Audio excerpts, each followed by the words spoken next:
Bonjour à tous. Merci d'être présents pour ce webcafé du mois de mars, consacré cette fois-ci à la loi de finances. Merci d'être ponctuels, merci d'être nombreux. On est déjà plus de 20 participants, donc merci d'être présents toujours pour ce rendez-vous mensuel consacré à l'actualité fiscale, sociale ou juridique des sociétés. On va démarrer donc avec la loi de finances. Je voudrais juste demander à ceux qui ont leur micro de le couper encore, notamment Annette, si tu veux bien le couper. Voilà, ça éviterait d'avoir des interférences. Merci. Très bien, allez, on y va. Donc pour cette loi de finances, on va parler de la loi de finances donc, qui a comporté de nombreuses incertitudes en fait par rapport à son parcours législatif qui était relativement chaotique, hein, puisqu'il a débuté le 10 octobre 2024 et qui s'est suivi, qui a été censuré en fait le 4 décembre dernier par un renversement du gouvernement Barnier, qui a été accompagné ensuite d'une loi spéciale pour attendre la nomination d'un nouveau gouvernement, qui est parvenu à faire voter le budget lors du 6 février dernier, à l'aide d'une commission mixte paritaire, qui a été relayé par les médias, c'était fin janvier dernier, et qui a été utilisé, enfin, et l'usage de l'article 49.3 a été utilisé pour valider cette loi. Alors, si les conditions d'examen du projet de loi de finances ont été longues et âpres, cette loi de finances apporte néanmoins de nombreuses modifications aux conséquences très importantes, parfois très peu commentées, sans doute qu'elles ont été occultées par des mesures qui ont été plus médiatisées, telles que la contribution exceptionnelle sur les bénéfices des grandes entreprises. Donc celle-ci, on ne va pas en parler parce que ça concerne 400 entreprises qui font minimum 1 milliard de chiffre d'affaires, donc on ne va pas s'étendre spécialement là-dessus. On parlera peut-être de la contribution différentielle sur les plus hauts revenus rapidement, et de toutes les autres mesures qui ont été prises, qui sont quand même assez conséquentes, hein, puisque on parle de la prise en compte des amortissements dans les calculs de la plus-value de cession dans le régime des LMNP, la modification du seuil de franchise en base de TVA qui a été abaissé à 25 000 euros, mesure déjà suspendue temporairement par le gouvernement jusqu'au 1er juin, face à la gronde des auto-entrepreneurs que vous avez peut-être entendu aussi dans les médias. Un changement de régime simplifié de TVA, le report de la suppression de la CVA qui est fixé à 2030, donc là on nous emmène jusqu'à 2030 maintenant au lieu de 2027, des conséquences sur les diminutions des crédits d'impôt d'innovation, de suppression de la réduction pour les frais de comptabilité ou la suppression du crédit d'impôt formation du dirigeant. Donc voilà, c'est une manière de ne pas augmenter les impôts, mais les conséquences sont les mêmes, c'est-à-dire qu'on permet aux personnes de ne pas avoir d'impôts, enfin d'avoir des impôts à payer en plus, quoi. Alors, alors, il y avait aussi une question d'impôt sur la fortune improductive, qui visait notamment la taxation des cryptos, qui a été annulée. Alors celle-là, on y échappe, mais bon, on ne devrait quand même pas perdre notre place de champion du monde des prélèvements obligatoires malgré ça. On va démarrer avec l'impôt sur la fiscalité des particuliers. Alors, avec la revalorisation du barème de l'impôt sur le revenu, qui est revalorisé de 1,8%, c'est en fonction de l'inflation. Donc là, je ne vais pas m'étendre là-dessus de manière très importante ou très longue. On remarque quand même que on passe de 0 à 11%, donc il y a un différentiel de 11 points, et puis ensuite on est tout de suite sur une tranche avec un différentiel de 19 points, de 11 à 30, et là on retombe de nouveau de 30 à 41, puis 41 à 45, ça nous fait 4 points de différence, donc on voit bien que au niveau de la classe moyenne, on est tout de suite assez vite imposé, puisqu'on passe de 11 à 30. Mais ça n'a pas changé, hein. C'est juste les seuils qui tiennent compte de l'inflation. Ensuite, on va parler de cette nouvelle contribution différentielle assez rapidement, puisqu'en fait, ça concerne les personnes qui ont un revenu fiscal supérieur à 250 000 euros pour les contribuables célibataires, veufs, séparés ou divorcés, ou 500 000 euros pour ceux qui sont soumis à une imposition commune. Donc, le but, c'est d'augmenter la pression fiscale sur les plus hauts revenus en garantissant qu'ils contribuent à hauteur de 20% minimum sur leurs revenus. Et aussi d'éviter des réductions, enfin réduire en tout cas les stratégies d'optimisation qui permettent de minimiser l'impôt par divers mécanismes. Donc en fait, l'idée c'est quoi? C'est de comparer une imposition théorique sur la base un revenu fiscal de référence ajusté par rapport à l'imposition réelle et de faire payer cette différence-là pour qu'on s'assure que ces hauts revenus payent au moins 20% de revenus, enfin d'impôt sur le revenu, quoi. Alors c'est pas un impôt sur le revenu, hein, c'est une contribution supplémentaire qui devrait se payer par un acompte qui devrait être payé entre le 1er et le 15 décembre 2025. Et on dit qu'elle s'appliquera uniquement au titre de l'imposition des revenus de l'année 2025. Mais bon, rien n'exclut que ça puisse perdurer. On a déjà vu ça, notamment avec d'autres impôts, la CSG, la CRDS, qui devaient s'arrêter un jour et puis finalement continuer encore à exister. Bon, on verra bien ça dans l'année prochaine, quoi. Alors voilà, ça c'est la loi de finances pour 2025. Ensuite, on a les dons Coluche. Ça, c'est les réductions et les crédits d'impôt. Tout ça pour dire que les dons qui étaient faits en faveur des Restos du Cœur donnaient droit à une réduction d'impôt de 75% au lieu de 66% dans la limite de 1 000 euros. Ce plafond, qui était prévu pour les dons réalisés jusqu'en 2026, est finalement pérennisé. Et on rajoute à cela des organismes d'intérêt général qui, à titre principal et gratuitement, accompagnent les victimes de violences domestiques. Et donc, ils ont aussi un plafond qui est porté à 1 000 euros à compter des revenus de l'année 2024. On a le crédit d'impôt pour l'emploi d'un salarié à domicile. Donc, pour accéder au crédit d'impôt, il faut détailler dans sa déclaration de revenus la nature du service effectué. Donc, ça, c'est sur la déclaration 2042 RICI, et à compter de 2025, il faudra également indiquer la nature de l'organisme et la personne morale ou physique dont les services ouvrent droit au crédit d'impôt pour emploi à domicile. Ensuite, on a les nouvelles procédures du contrôle des crédits d'impôt et des prélèvements à la source. Donc, lorsqu'il existe des indices sérieux de remise en cause des dépenses qui ouvrent droit à crédit d'impôt ou prélèvement à la source d'impôt sur le revenu, l'administration peut, avant l'établissement de l'imposition, demander à tous justificatifs ad hoc. C'est-à-dire, à défaut de réponse probante, sous 30 jours, l'imposition sera établie sans prendre en compte ces avantages. Possibilité de réclamation contentieuse ultérieure. On a aussi une réduction d'impôt à 75% pour les fondations reconnues d'utilité publique qui ont pour vocation de conserver ou de restaurer le patrimoine immobilier religieux qui appartiennent à des personnes publiques. Et on a encore le dispositif LOC Avantage qui est prolongé jusqu'au 31 décembre 2027 et qui permet aux propriétaires de bénéficier d'une réduction d'impôt de 15 à 65% sur les loyers en contrepartie d'un montant inférieur au loyer du marché et sous condition de ressources des locataires. Ensuite, diverses mesures encore. La part de taxe de publicité foncière qui était de 4,5% augmente jusqu'à 5% à compter du 1er avril 2025, sauf pour les primo-accédants d'un logement destiné à leur résidence principale ou pour les personnes physiques n'ayant pas été propriétaires de leur résidence principale au cours des 2 dernières années. Ensuite, il y a aussi une extension de l'obligation déclarative maintenant pour les personnes ou entités domiciliées ou établies en France. Donc, ça concerne les comptes d'actifs numériques ouverts, donc ça peut être notamment des crypto-monnaies, qui sont détenus, utilisés ou clos auprès d'organismes établis à l'étranger. Et donc, à défaut, on a des amendes planchers qui s'élèvent à 750 euros par an et par compte non déclaré et 125 euros en cas d'inexactitude.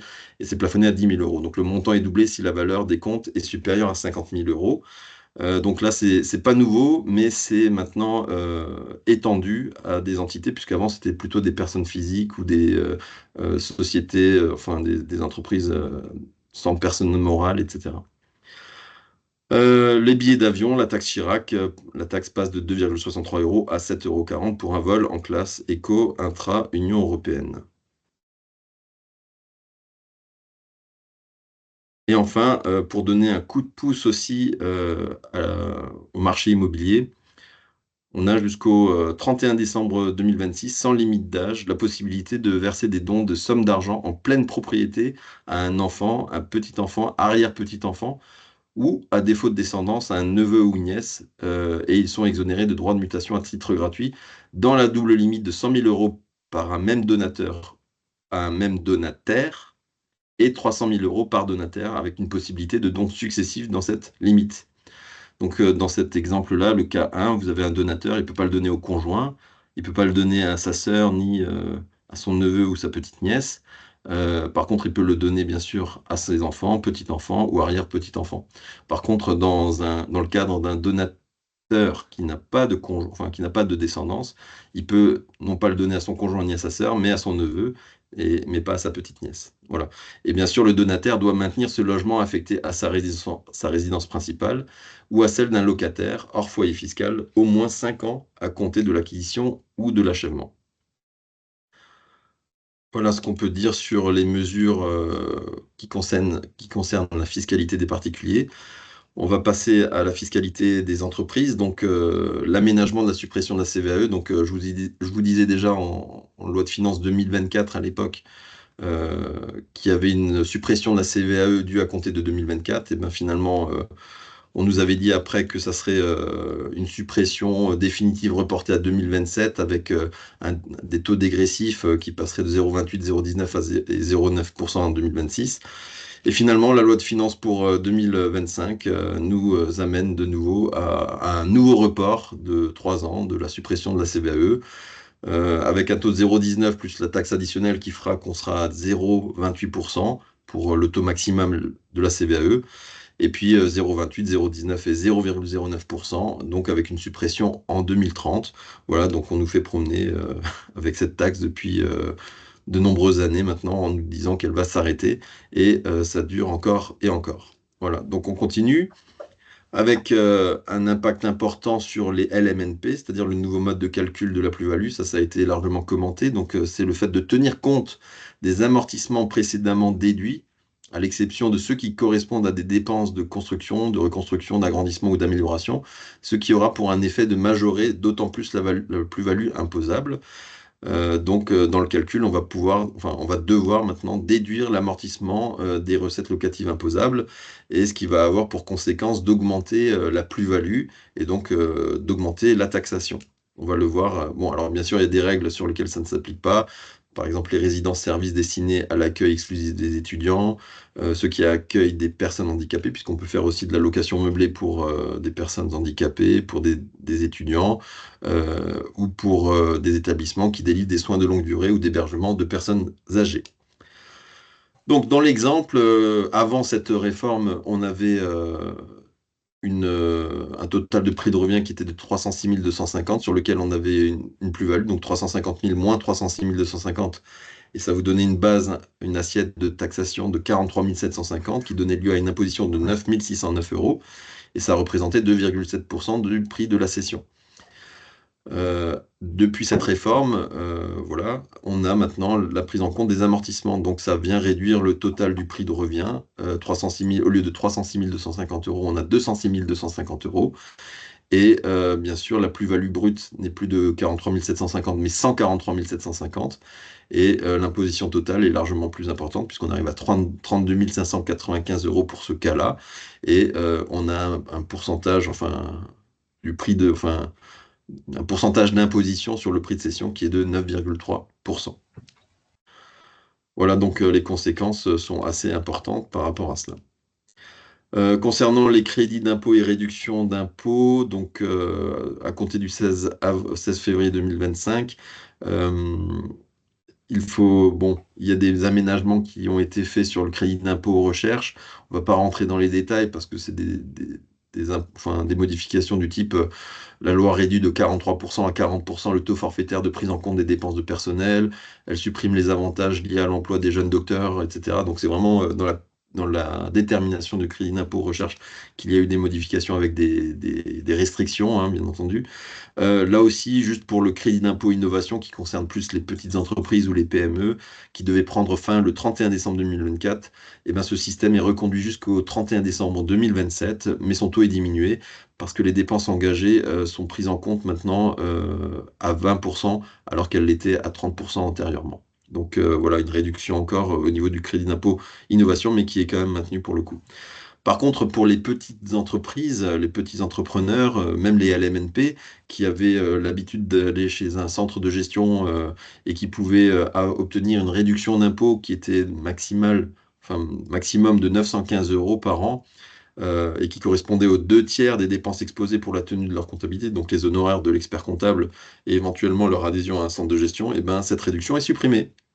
Donc, elle s'applique en principe une dernière fois pour l'imposition des revenus de 2024. Et enfin, encore une autre suppression pure et simple, c'est le crédit d'impôt pour formation des dirigeants, qui a été doublé en 2023 et 2024. Donc on avait jusqu'à 40 heures de formation avec un taux du SMIC de 11,88 euros. Ça fait 475 fois 2, ça faisait 950 euros de crédit d'impôt maximum, et celui-ci est supprimé. Donc si maintenant vous avez fait des formations en tant que dirigeant en 2024, n'hésitez pas à nous envoyer encore votre attestation de formation pour qu'on puisse calculer le crédit d'impôt pour formation du dirigeant pour votre entreprise. Autre point aussi, c'est la fin de l'auto-certification des logiciels de caisse. Vous savez que les logiciels de caisse doivent enfin, on doit avoir une attestation chaque année qui est émise en général par l'éditeur du logiciel qui s'auto-certifie et qui indique que le logiciel respecte les conditions requises en matière d'inaltérabilité, de sécurisation, de conservation et d'archivage des données. Et donc, on a une attestation de l'éditeur qui ne permet plus de justifier la conformité du logiciel de caisse. Et donc, il est dorénavant nécessaire d'obtenir un certificat attestant que le logiciel respecte les conditions requises. Ce certificat est délivré par un organisme tiers accrédité. On rappelle que le défaut de production d'un certificat délivré par l'un des organismes accrédités est sanctionné par une amende de 7 500 euros par logiciel ou système de caisse concerné, et l'entreprise dispose d'un délai de 60 jours pour se mettre en conformité. Donc retenez que c'est un organisme tiers accrédité qui doit maintenant émettre cette certification par rapport au logiciel, et ça touche notamment les restaurants. Et enfin, la reconduction de l'abattement pour les dirigeants qui partent à la retraite. Donc, on a un dispositif qui devait s'arrêter le 31 décembre 2024, qui est prorogé par la loi de finances et applicable aux sessions réalisées jusqu'au 31 décembre 2031. Et donc, cet abattement est de 500 000 euros, applicable sous condition aux plus-values sur les sessions de titres de PME réalisées par les dirigeants qui partent à la retraite. Voilà. Et pour les jeunes agriculteurs, enfin, voilà, il y a aussi un abattement prévu, enfin, au profit des jeunes agriculteurs. Donc, c'est les retraités dans des entreprises agricoles qui cèdent leur part au profit d'un jeune agriculteur. Et donc, il y a un abattement prévu pour les plus-values de cession qui est fixé à 600 000 euros contre 500 000 euros auparavant. Voilà, on va terminer avec les mesures concernant la TVA. Donc, le fameux régime de la franchise en base, où je vous disais encore en janvier que les seuils étaient identifiés par la loi de finances pour 2024 et applicables au 1er janvier 2025. Donc on avait un seuil de 85 000 euros pour les ventes et 37 500 euros pour les prestations de services, avec un seuil majoré de 93 500 euros et 41 250 euros. Alors ça, c'était la loi de finances qui transposait une directive de l'Union européenne. Et puis finalement, on a eu un nouveau régime de franchise en base qui a été drastiquement limité, puisque le seuil a été fixé à 25 000 euros, quelle que soit l'activité, hein, que ce soit de la livraison de biens, de la prestation de services, les activités spécifiques des avocats qui avaient aussi un seuil à part. Et donc le seuil majoré est de 27 500, et donc ce régime a été vraiment remis très bas, enfin à un niveau très bas. Face à cette nouvelle réforme ou modification du seuil, ça a provoqué une grogne assez forte au niveau des auto-entrepreneurs puisqu'ils étaient soumis à TVA.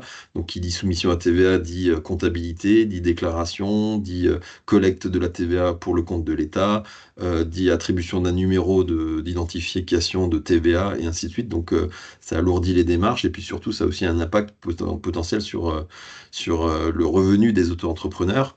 Et donc, il s'est ouvert une concertation par rapport à ce système-là pour l'instant, euh, voilà, qui est suspendu jusqu'au 1er juin prochain.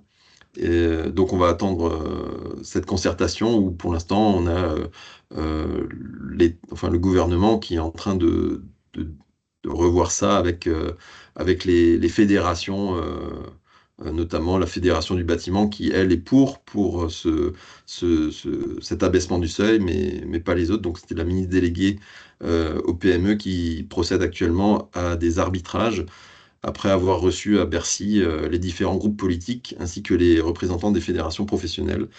Et donc, parmi les pistes explorées, mais on reverra ça peut-être dans le web café du mois de juin, le gouvernement pourrait s'orienter vers les idées suivantes. Donc, garder ce seuil de TVA abaissé à 25 000 euros uniquement pour le secteur du BTP, puisque les professionnels du bâtiment sont en effet les plus virulents opposants au statut du micro-entrepreneur, car ils jugent qu'il crée une concurrence déloyale au détriment de tous ceux qui respectent le cadre classique. Et sinon, passer à un seuil plus adouci, éventuellement autour des 50 000 euros, et donc c'est un chiffre encore non définitif, mais qui semble déjà mieux accueilli par les différentes fédérations professionnelles. Donc pour l'instant, je ne commente pas plus cette disposition, puisqu'elle est suspendue jusqu'au 1er juin, et on verra ce qu'il en est une fois que les délibérations seront déterminées. Ensuite, quelque chose qui est passé un petit peu inaperçu, c'est quand même que le régime simplifié de la déclaration de TVA sera supprimé en 2027. Donc c'est le fameux régime de la CA12, où on fait une déclaration annuelle avec 2 acomptes qui étaient versés en décembre et en juillet. Et ce régime serait remplacé par un régime déclaratif trimestriel, donc à faire des déclarations, 4 déclarations par an, ce qui complexifie encore plus les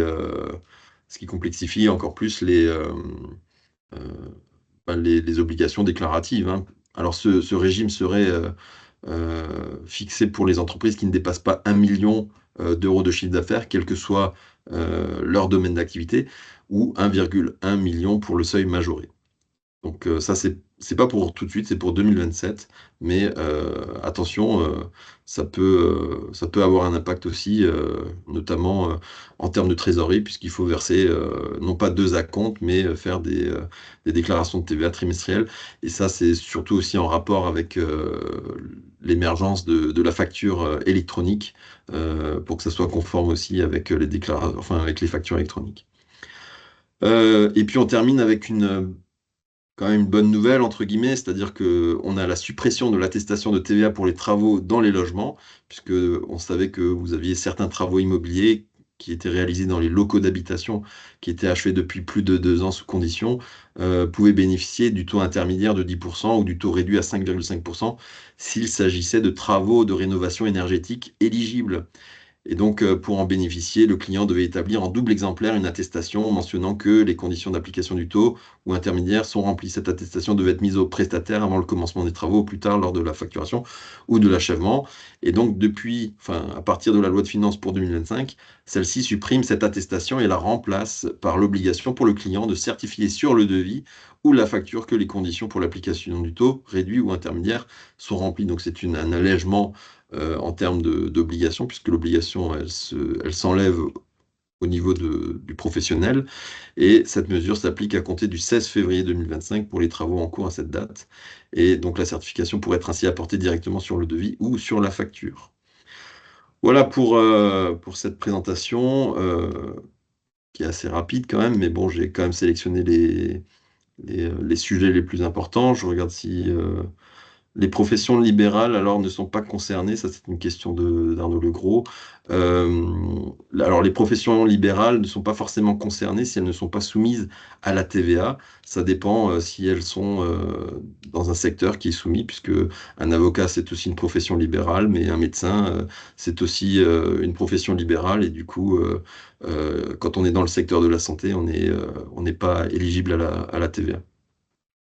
Ah, pour les rétrocessions de collaborateurs, etc. Donc ça, c'est aussi, bah oui, effectivement, s'ils sont, tout dépend déjà s'ils sont dans le secteur, mais si c'est un kiné, en principe, un kiné n'est pas soumis à TVA, en principe. Donc normalement, ils ne sont pas impactés par ça. On parle plus, je dirais, des auto-entrepreneurs qui sont par exemple dans l'électricité, la plomberie, et qui sont dans un secteur qui est soumis à TVA. Par contre, quand on est dans la santé, on n'est pas éligible à la TVA, et donc le seuil n'est pas important. Ça peut être aussi le cas des entraîneurs sportifs lorsqu'ils sont payés directement par les clients.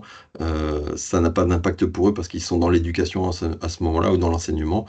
Donc là, il faut voir dans quel secteur ils se situent. C'est pas toutes les auto-entreprises qui sont soumises à la TVA. Et donc, celles qui le sont, elles ont un seuil au-delà duquel elles doivent payer de la TVA et s'affilier dès lors qu'elles le dépassent. Donc, avant, c'était 85 000, maintenant, c'est 25 000, mais ça va peut-être changer encore au 1er juin. Voilà. Voilà, donc je ne sais pas si vous avez des questions. En tout cas, n'hésitez pas à me les poser. Euh, Vous pouvez bien sûr regarder ce webinaire en replay à partir de demain sur la chaîne YouTube du cabinet ou sur le site internet de la CECAL.